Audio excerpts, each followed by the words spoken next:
construir es más que puro edificar.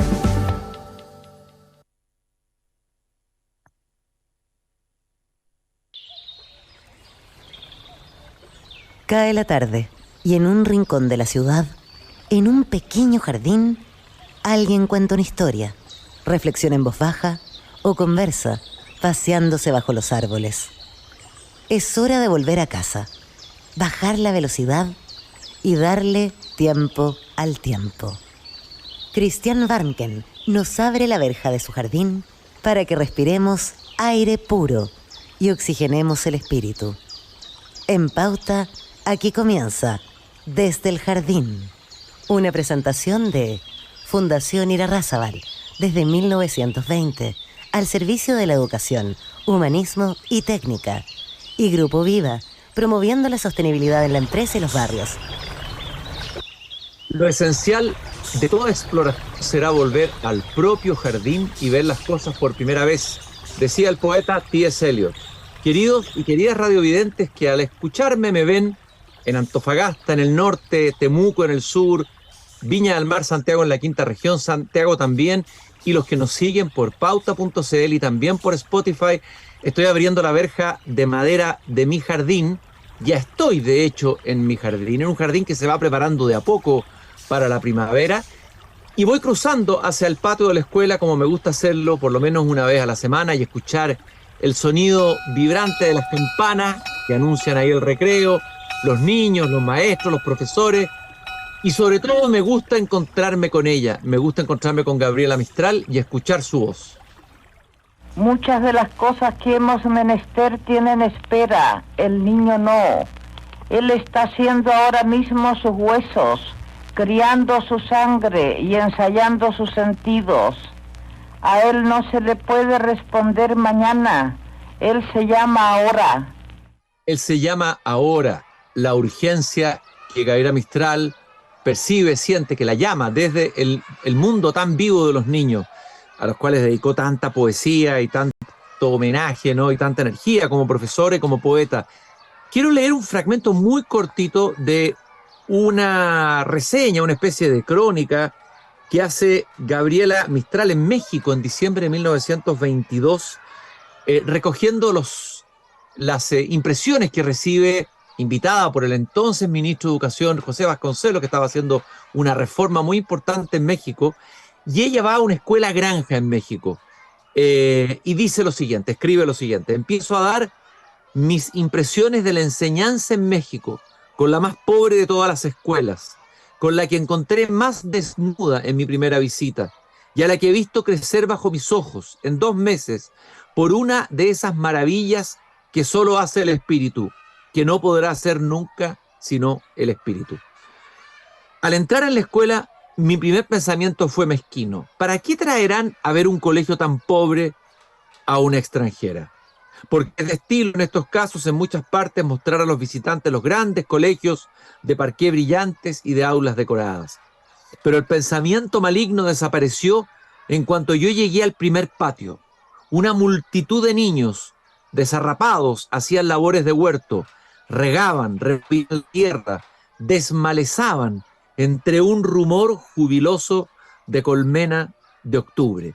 Tenía delante de mí, realizada en la tierra mexicana, la escuela que soñó Tolstoy y que ha hecho Tagore en la India, la racional escuela primaria agrícola que debiera formar el 80% de los colegios de nuestros países.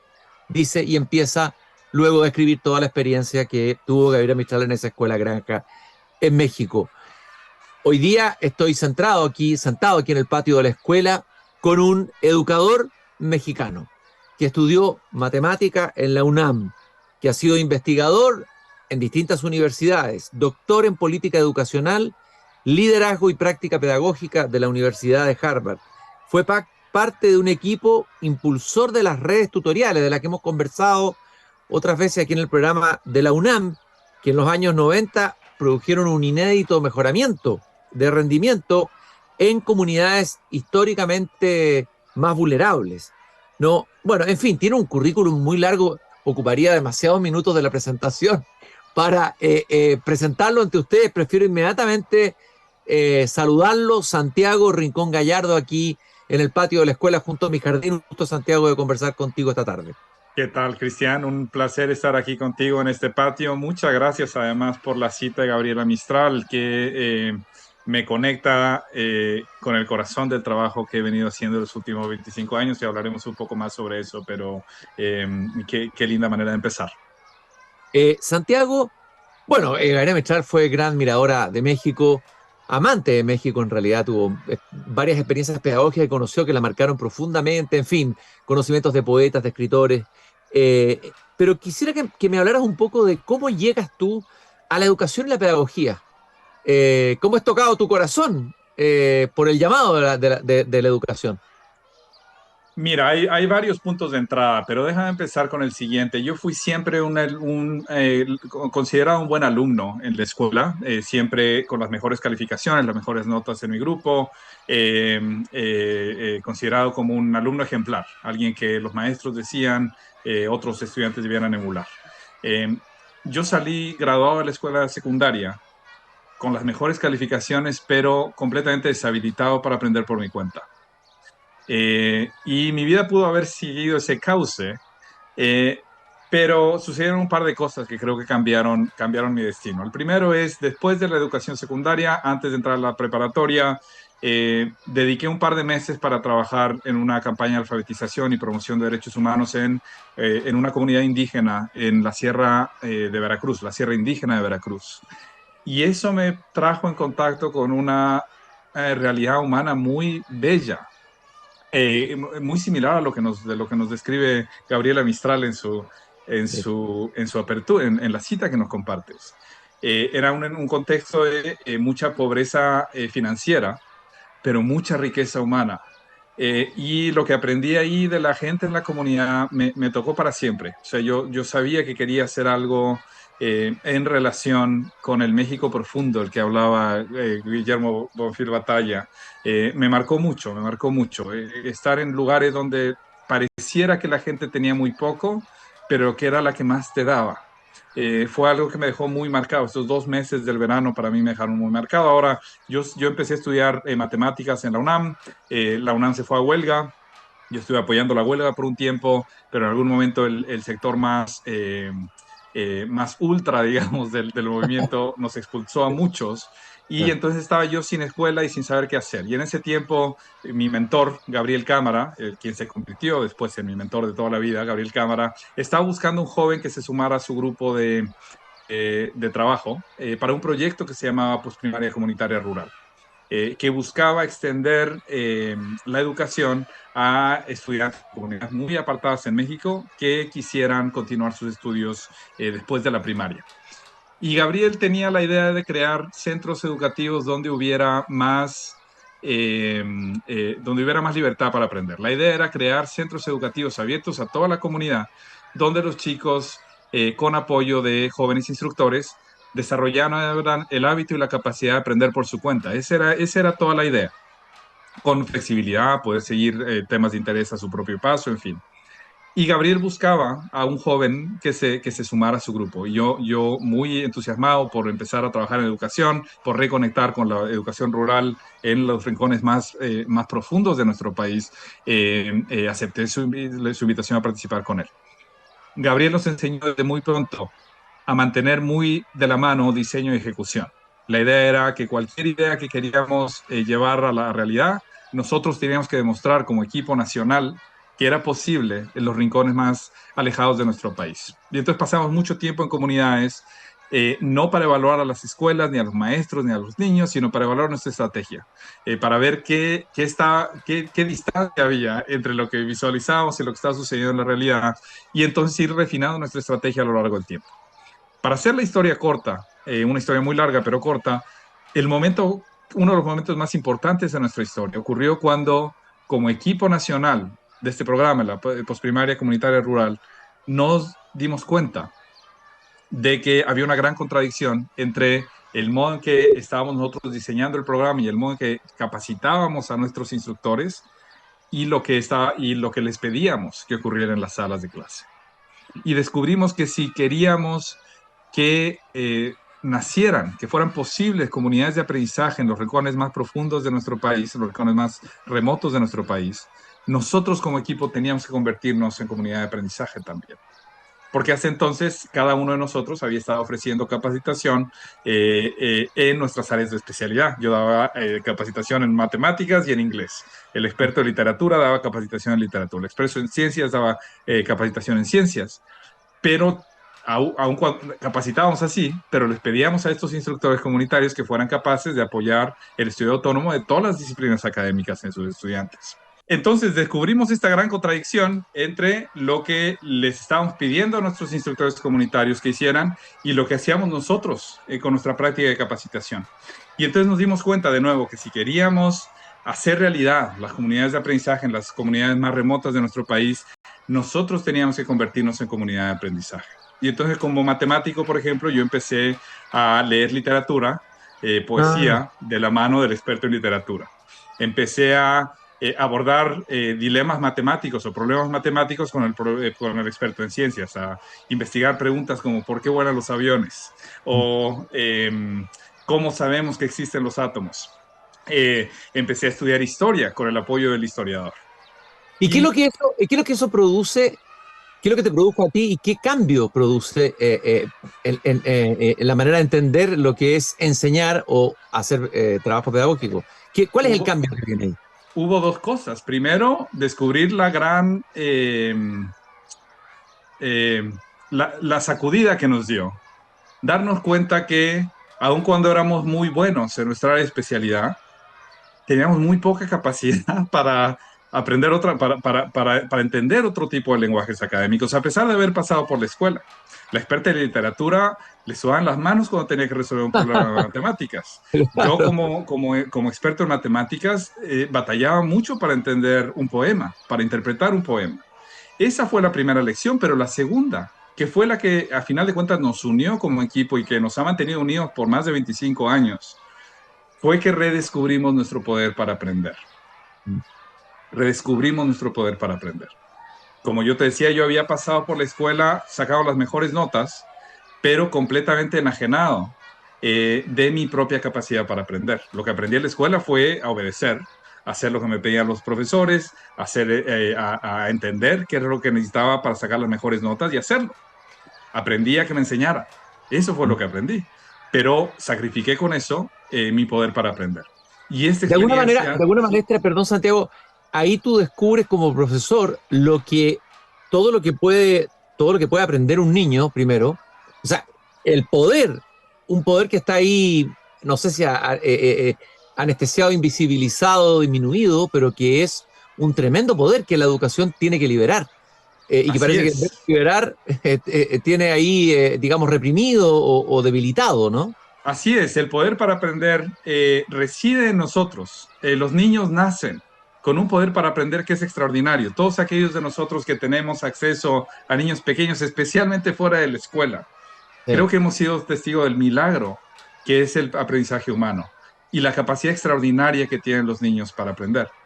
El problema es que este poder, que es innato, que es parte de nuestra naturaleza humana, terminamos enterrándolo bajo una carga muy pesada de creencias adquiridas, sobre todo en la escuela, que adquirimos en la escuela no por mala intención de nuestros profesores, sino por el modo en que está organizada la cultura escolar. Creencias como soy demasiado distraído, hablo mucho, hago muchas preguntas, no soy suficientemente inteligente, no soy bueno para las matemáticas.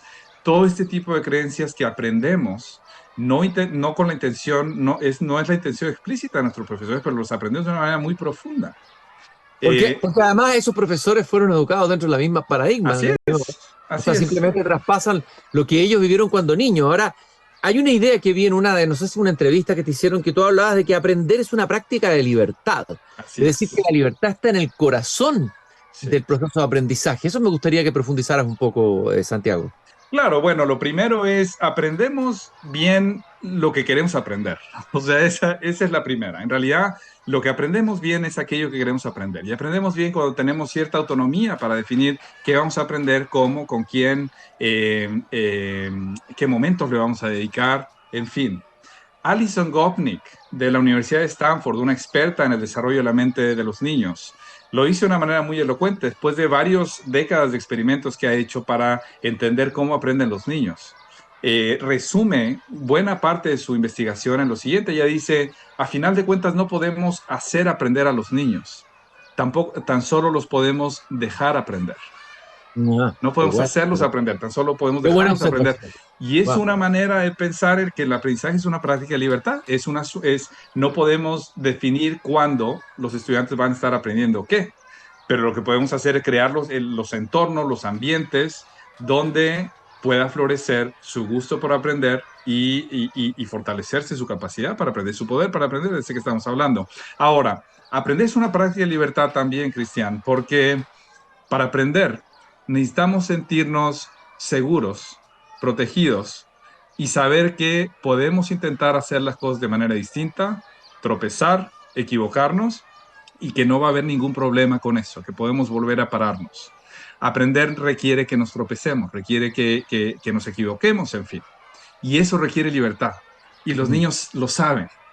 Por eso es que aprenden a caminar, aprenden a hablar, porque siempre están, o idealmente, cuando aprenden a hablar bien, a caminar, en fin, están en entornos donde se sienten protegidos, donde se sienten seguros para intentar, sabiendo que nadie los va a juzgar, nadie los va a calificar, nadie los va a castigar por caerse o por balbucear. Y la gran tragedia, diría yo, es que en la mayoría de las escuelas como las conocemos, la escuela convencional, una de las primeras cosas que aprendemos es el miedo a equivocarnos. Es el miedo a intentar hacer las cosas de manera distinta. Es el miedo a tropezar. Por lo que eso nos comunica, eso aprendemos que nos comunica sobre nuestra capacidad, nuestro valor, nuestra inteligencia, en fin. Y con eso hacemos un gran daño a nuestros niños. Santiago, sí. Santiago, ¿y cómo?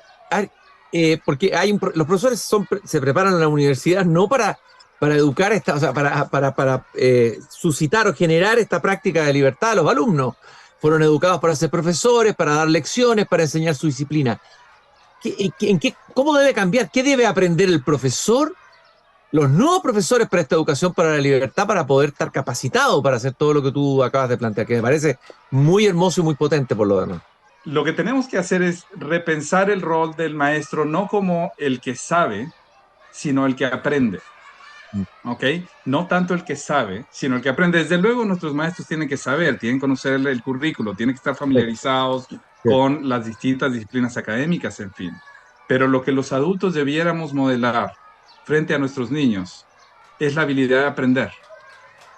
Curioso, mira, cuando uno quiere aprender algo bien, una de las cosas más importantes, una de las condiciones más importantes es tener a la vista a alguien que sabe hacer eso que queremos hacer y que lo sabe hacer bien. Si quiero aprender a cocinar, me voy a una buena cocina donde hay una buena cocinera, un buen cocinero y lo veo cocinar. Si quiero aprender a jugar fútbol, miro partidos de buenos jugadores de fútbol. Si quiero aprender a tocar un instrumento, miro y escucho a gente que está tocando, que sabe tocar ese instrumento bien. La exposición constante a la práctica experta que uno quiere aprender es bien importante, es casi crucial para aprender. Ahora, curiosamente, las escuelas que debieran ser el espacio en la que nuestros niños desarrollan el gusto y la capacidad y el poder para aprender, pocas veces ven a los adultos aprendiendo. O sea, aprender como práctica es algo que hacen los profesores cuando están preparando sus clases, pero cuando llegan a la sala de clases, lo que hacen es enseñar, decirle a los alumnos qué hacer. Aprender es lo que esperamos que los niños hagan en privado, cuando preparan sus deberes, cuando están preparando una prueba, pero cuando llegan a la sala de clases lo que hacen es sentarse a que les enseñen. Y esas son dos cosas muy distintas. Si creamos escuelas, sistemas educativos, salas de clase, donde los maestros son el ejemplo vivo de alguien que sabe aprender bien, los niños van a empezar a ver qué significa eso. Y van a empezar a sentirse más tranquilos con equivocarse, porque cuando un maestro aprende en público también puede reconocer cuando algo no lo entiende bien, cuando tuvo un comienzo en falso, cuando se equivocó. y eso lo reconoce en público, abiertamente. Eso lo que hace es crear en las salas de clase, en las escuelas, un ambiente, los niños se dan cuenta que equivocarse está bien y que están bajo la guía de alguien que tiene más experiencia como aprendiz, como alguien que puede aprender bien. Entonces, yo diría que ese es el secreto fundamental de qué poder hacer de manera distinta. Es convertirse en lo que Michael Fullan ha llamado un líder aprendiz. Alguien que crea las condiciones para que todos aprendan, pero aprende junto con ellos sobre lo que funciona y lo que no. Eso está bien consolidado con lo que sabemos ahora sobre la pedagogía más efectiva, el liderazgo escolar más efectivo, en fin.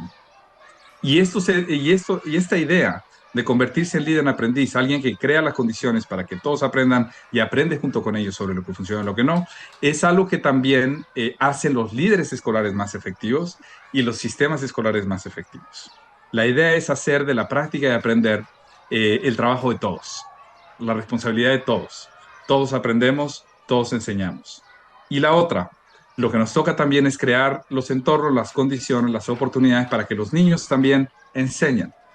Ellos cuando aprenden algo bien, que tengan la oportunidad de enseñarle a otro. Esa es una ocasión extraordinaria para aprender mejor, pero también para apoyar a otros en el aprendizaje. Aristóteles lo decía muy bonito, o sea, el que aprende enseña 2 veces, ¿verdad? Claro, O enseñar es la ocasión magnánima o la ocasión ideal para aprender. ¿hay alguna experiencia, perdón Santiago, alguna de las experiencias o de los algún ejemplo de todo lo que has contado que haya resultado, que te parezca interesante relevar y que pueda ser compartido como un ejemplo que te haya llamado la atención, te haya impresionado, te haya emocionado, todo lo que has visto en relación a esto, que puedas compartir? Sí, bueno, mira, tanto en pequeña escala como en gran escala, pero déjame empezar con la gran escala. Las redes de tutoría mexicanas fueron un muy bonito ejemplo que sigue vivo después de 25 años de haber iniciado este trabajo en más pequeña escala en el Consejo Nacional de Fomento Educativo con la posprimaria. Lo que sucede en una red de tutoría es que se ofrece a los miembros de la red, que pueden ser adultos o niños, un catálogo de temas que el tutor o los tutores en este espacio han estudiado y aprendido bien. Esa es la condición fundamental. O sea, lo que yo ofrezco para ofrecer tutoría, para ayudarle a aprender a otros, son cosas que yo mismo conozco bien, que he estudiado bien en mi propia red de tutoría, con otros profesores, con otros tutores, en fin. Y lo que hago es ofrecer a los estudiantes este catálogo para que ellos elijan de entre esas cosas que les interesa, que quisieran explorar más. Y entonces se le permite a los niños y a los estudiantes y a los adultos que forman parte de esta red seguir líneas personales de investigación para dar cuenta, para resolver un problema o para entender una lectura, y se les apoya para que vayan dando cuenta de qué están aprendiendo y cómo están aprendiendo. Y en cualquier momento en que interviene el tutor, no es para darle respuestas a los estudiantes ni para decirles qué tienen que hacer, sino para hacer preguntas que le permita al tutor entender cómo está pensando el estudiante y luego hacer otro tipo de preguntas que le ayude al estudiante mismo a descubrir sus respuestas. Es la labor de mayéutica de Sócrates, pero llevada... La mayéutica de Sócrates, claro. Pero es llevado a una práctica relativamente sencilla de comunicación humana, de diálogo humano, en el que quien lleva las riendas del aprendizaje es el estudiante, el aprendiz, y el tutor, como ha recorrido ya el camino de estudiar, de aprender, de entender eso que el estudiante ahora está aprendiendo, tiene oportunidad de guiarlo, de ofrecer buenas preguntas, en fin. Y la idea es que a final de cuentas el estudiante da cuenta pública de lo que está aprendiendo y cómo aprendió, y el momento culminante de su desarrollo es cuando se espera que funja como tutor de otros estudiantes que quieren aprender lo que él sabe hacer bien. De este modo, entonces la responsabilidad de enseñar y aprender se distribuye en el grupo. A veces tienes a niños como aprendices, pero a veces los niños son tutores. A veces los adultos son tutores, pero a veces son aprendices también. Sobre todo cuando el trabajo evoluciona tanto y avanza tan rápido que los alumnos estudian todo lo que el maestro tiene que ofrecer y empiezan a estudiar nuevas cosas. Y entonces el adulto empieza a recibir también tutoría de los niños. Santiago, en estos últimos 2 minutos que nos quedan, entiendo que la OCDE te invitó a ser parte del estudio de la evaluación de políticas nacionales de educación en Chile, de un programa y proyecto. No sé si esto fue o está haciendo, pero me gustaría brevemente, tu experiencia en Chile, que lo cuentes muy brevemente en qué consiste antes de despedirnos. Me encantaría seguir conversando, pero probablemente te vamos a tener que invitar de nuevo porque lo que nos estás contando es fascinante, es hermoso y habría que difundirlo por todas partes, y por lo menos en Chile. Bueno, mira, un par de cosas. O sea, Chile ha sido históricamente una de las sociedades más desiguales en el mundo, en particular en la región latinoamericana, y eso se ha traducido también en las oportunidades educativas. Durante el tiempo que participé en esta revisión con la OECD, empezamos a seguir el tipo de iniciativas que se estaban impulsando para tratar de mitigar los efectos de la desigualdad, como eliminar el copago, la selectividad de los colegios, en fortalecer el modelo de financiamiento que favorece a los más desfavorecidos, en fin, y eso lo veíamos con muy buenos ojos. Yo creo que Chile tiene una posibilidad extraordinaria de convertirse en un líder en la educación en la región, porque la cantidad de talento que se ha cultivado en las últimas décadas en todos los niveles del sistema educativo es muy potente. Hay algunas de las innovaciones pedagógicas más profundas y más potentes que he encontrado en la región.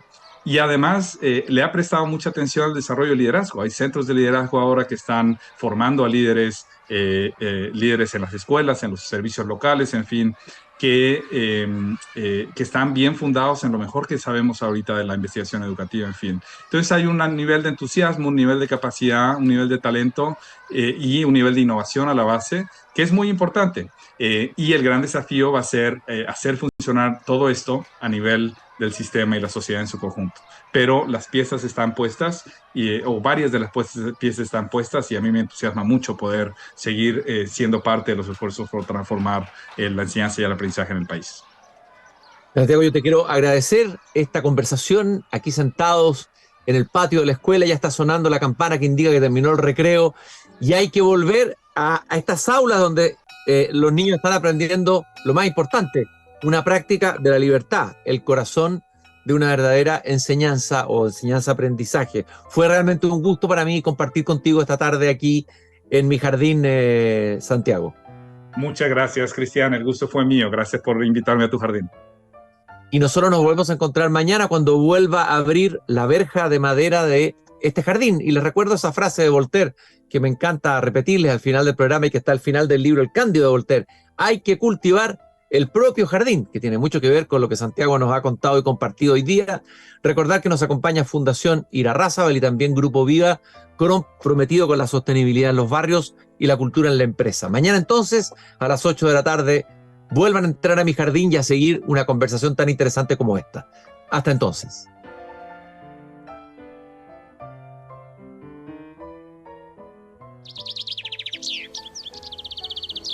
Es hora de cerrar la verja de madera del jardín. Pero Christian Warnken la volverá a abrir todos los días de lunes a viernes a las 20 horas en Radio Pauta, cuando comience de nuevo Desde el Jardín. Una presentación de Fundación Irarrázaval, desde 1920, al servicio de la educación, humanismo y técnica. Y Grupo Viva, promoviendo la sostenibilidad en la empresa y los barrios.